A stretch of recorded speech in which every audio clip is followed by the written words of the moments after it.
This is a time when it's particularly important that we have open and free dialogue, debate, discussion about what's happening in the country, because it affects all of us. Nobody is immune from this.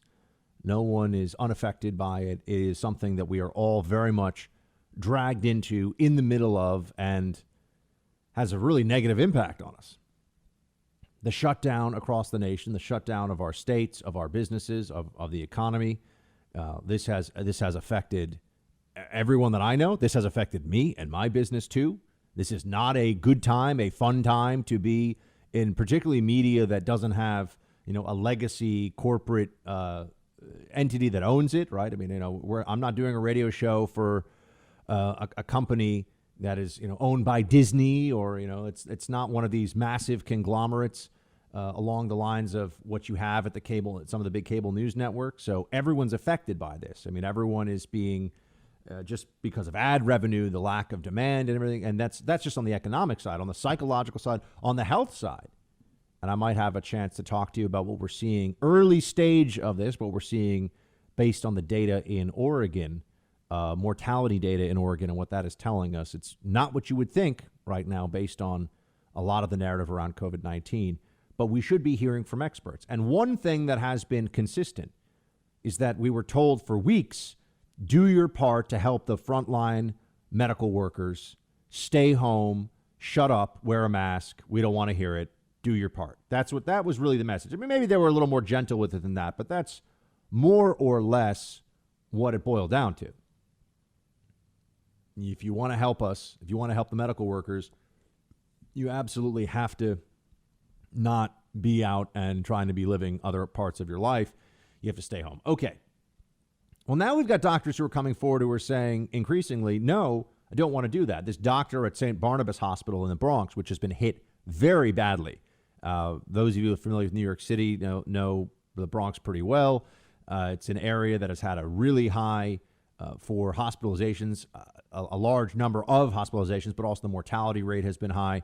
And the minority community in the Bronx is a very large minority community in general. They've been hit particularly badly by this.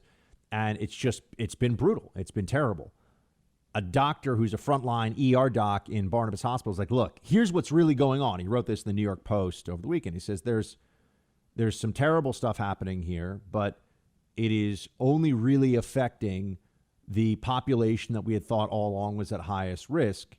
And we're doing the best we can for that population. But the disease had already spread broadly before we had this lockdown in place. And this doctor he's dealing with COVID patients all day long, trying to save lives, trying to protect people. And he's saying that to most of the population, the risk is very low, and the economic and health impacts of the lockdown are disastrous.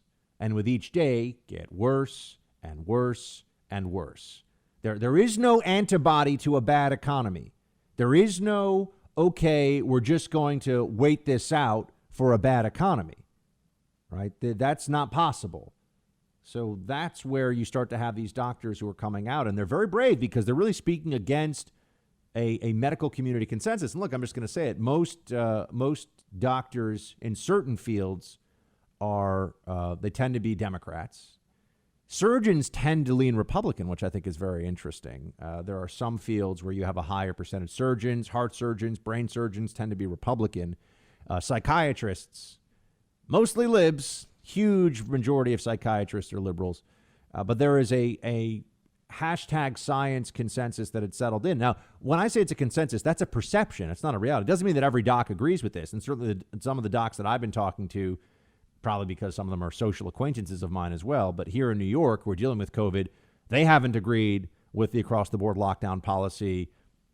I mean, some of them were, like I've said, they're like 2 weeks maybe, because we could have shut down for 2 weeks and it would have been okay. It would have been painful for businesses, but that we could have bounced back from that. That would have been very manageable. A month, 6 weeks, 8 weeks, 10 weeks, it's not manageable. It's not something that's worth the cost. But you have this case. So there are doctors that are coming out and they're saying that. They're the ones that are seeing the worst of COVID-19 every day. They're the ones that are seeing the Wuhan coronavirus destroying certain communities here in New York, not really doing very much to a lot of states with much less population density, but destroying people here in New York City and destroying families. And the loss of life is terrible. And they're saying we still have to go on and we still have to go forward with life. We can't continue the lockdown. You're hearing doctors saying this now. That's a big change. That's the big switch. And then you have this situation with doctors from Accelerated Urgent Care out in Bakersfield, California. Doctors Dan Erickson and Artin Masihi. And they just did a sit-down, a conference really with 23 ABC. So credit to 23 ABC for putting this together. And the video went mega viral. I mean, millions and millions and millions of views. And here's why the video went mega viral in that way, because they said things like this. Cases that we already know about. So if we look at California, these numbers are from yesterday. We have 33,865 COVID cases out of a total of 280,900 total tested. That's 12% of Californians were positive for COVID. So we don't, as you guys know, the initial models were woefully inaccurate. They predicted millions of cases of death, not of prevalence or incidence, but death. That is not materializing. Whoa, hold on a second. You're not allowed to say that. It's true, but Dr. Whatever his name is here, I forgot for a second. I think it's Dr. Erickson. Is that right? Yeah, Dr. Erickson. Not allowed to say that. Not allowed to point out what we already know to be the case, which is the models were way off. Oh, but he goes further than that. What is materializing in the state of California is 12% positives. Well, if we have 39.5 million people. If we just take a basic calculation and extrapolate that out, that equates to about 4.7 million cases throughout the state of California, which means this thing is widespread. That's the good news. We've seen 1,227 deaths in the state of California with a possible incidence or prevalence of 4.7 million. That means you have a 0.03 chance of dying from COVID-19 in the state of California. 0.03 chance of dying from COVID in the state of California. Does that necessitate sheltering in place? Does that necessitate shutting down medical systems? Does that necessitate people being out of work? Does it? Does anybody want to try to answer that? Does anybody have any interest in what these doctors are saying? Well, the answer we know is that, of course, millions of people wanted to hear what these doctors had to say. And they're treating, this is the data that they have collected, and they are frontline medical docs doing everything that they can, everything possible to save lives and to help people. And this one doc, Dr. Erickson, is saying, look, in the state of California, you have a very, very, very small chance of dying from this. This state of California is on lockdown like it's New York. Why? It shouldn't be.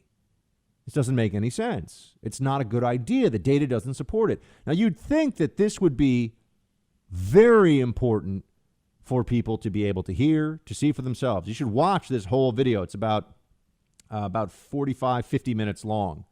He just goes through all the data, tells you what he thinks.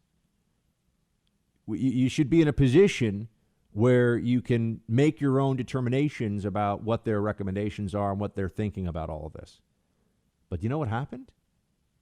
It got pulled down. YouTube decided that this was a violation of its terms of service. I think I mentioned this on the show yesterday, and I know Tucker Carlson talked about this a bit last night on his show. Why would YouTube pull this down? These are two medical doctors talking about data and talking about what they are seeing, what they're up to, meaning that what they're seeing from the actual process of trying to save patients' lives and do everything they can for them, and YouTube pulls it down? How could that be? It seems so completely bizarre. And here's what YouTube said. Quote, We quickly remove flagged content that violate our community guidelines, including content that explicitly disputes the efficacy of local healthy authority recommended guidance, or health authority, it says health authority recommended guidance on social distancing that may lead others to act against that guidance. So now science, which is all about testing and retesting hypotheses and assumptions and data, this is, remember, the global warming consensus. I mean, this is how the left, the libs like to think about these issues.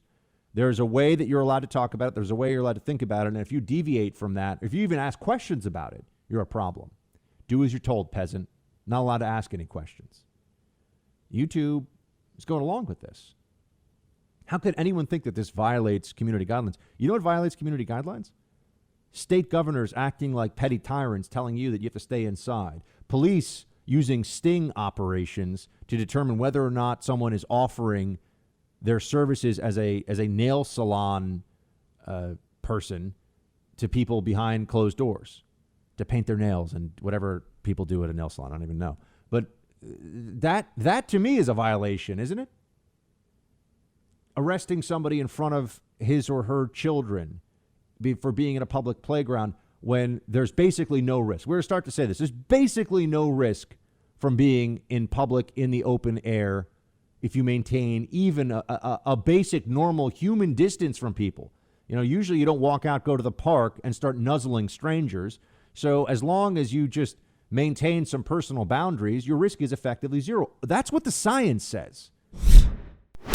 Hey, Team Buck, thank you so much for watching The First on YouTube. If you like this video, please click that little thumbs up button so then it will log as liked. And also, if you want to see more great content from The First, please click subscribe.